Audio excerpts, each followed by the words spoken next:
السلام علیکم ورحمۃ اللہ وبرکاتہ۔ اللہ سے دعا کرتے ہیں کہ آپ لوگ خیریت سے ہوں گے۔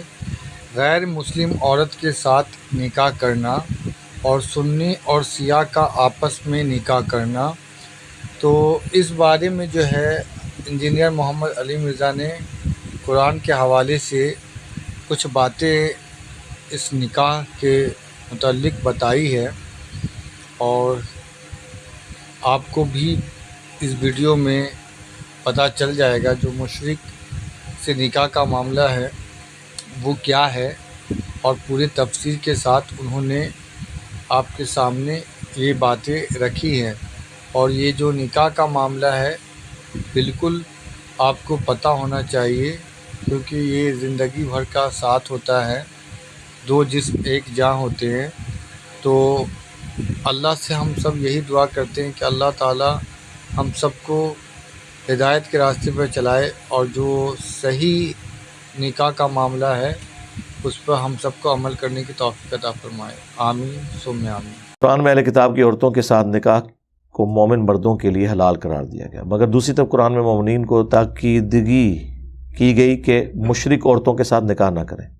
جی وضاحت میں نے اس کی کافی دفعہ کی ہے میرے بھائی۔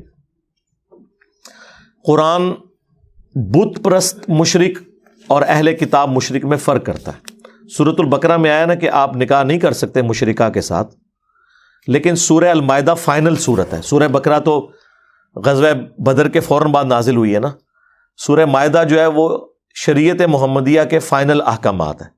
سورہ مائدہ کی کسی شرعی حکم کو کوئی اور سورت کی کوئی آیت منسوخ نہیں کرتی، سورہ مائدہ ہی فائنل ہے۔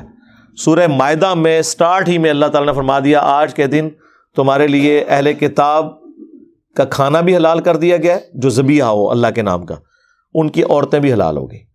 لہٰذا سورۃ البقرہ کی جو وہ آیت تھی کہ مشرک مرد و عورت کے ساتھ مسلمان نکاح نہیں کر سکتے، اس میں ایک ایکسیپشن قرآن میں آ گئی کہ اگر وہ مشرک آسمانی مذہب کا ماننے والا ہے، یعنی جیوز اور کرسچنز میں سے ہے، تو اس کی اللہ نے قرآن میں اجازت دے دی۔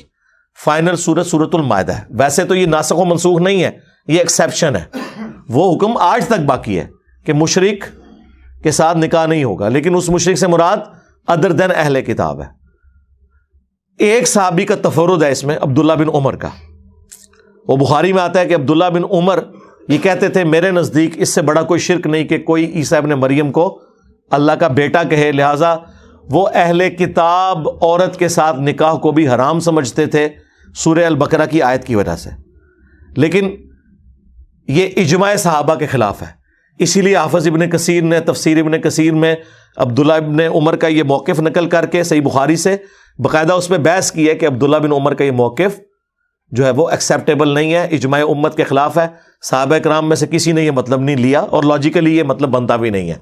یہ عبداللہ بن عمر کو یہ بات پتہ ہونی چاہیے تھی، یقیناً انہیں پتہ ہوگی، اوور لک ہو گئی کہ اگر قرآن یہود و نصارہ کے شرک کا ذکر خود کر رہا تھا، لقد کفر الذین قالوا ان اللہ هو المسیح ابن مریم، اور لقد کفر الذین قالوا ان اللہ ثالث ثلاثہ، تو قرآن تو خود مان رہا تھا کہ جیوز اور کرسچنز شرک کر رہے ہیں، اس کے باوجود اللہ تعالیٰ نے جیوز اور کرسچنز کی عورتوں کے ساتھ نکاح کی اجازت دی، تو مراد یہ کہ وہ اہل کتاب مشرک ہے۔ لہذا اہل کتاب مشرک اور بت پرست مشرک کے اندر اللہ نے فرق کر دیا۔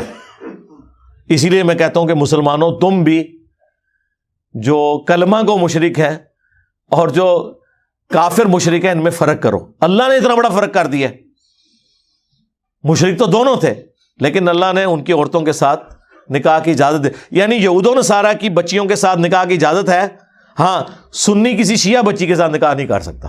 ان کی کتنی مت ماری ہوئی ہے آپ ذرا دیکھیں، یعنی یہاں پہ دین بھی ایک، ٹھیک ہے، اس کے باوجود انہوں نے اتنا سینسٹیو اس مسئلے کو بنا دیا کہ سنی شیعہ کا نکاح ہو سکتا ہے کہ نہیں۔ قرآن کہہ رہا ہے یہود و نصارہ کی عورتیں تمہارے لیے حلال ہیں، لیکن یہ لوگ کس ایکسٹریم پہ چلے جاتے ہیں۔